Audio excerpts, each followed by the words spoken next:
Doon naman. Ano yun? Bigyan niya papa niya.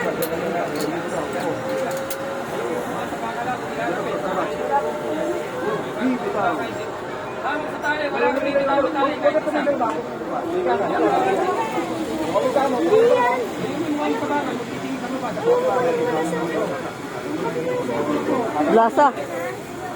Tapos na ako. Ang kulit na kami.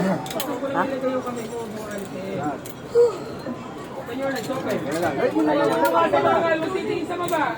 Lalalala.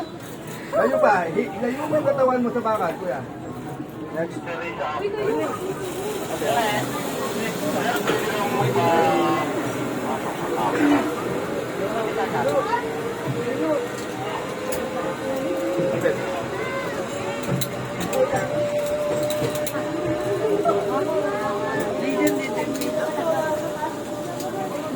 Kasi pagkakakit ka dito.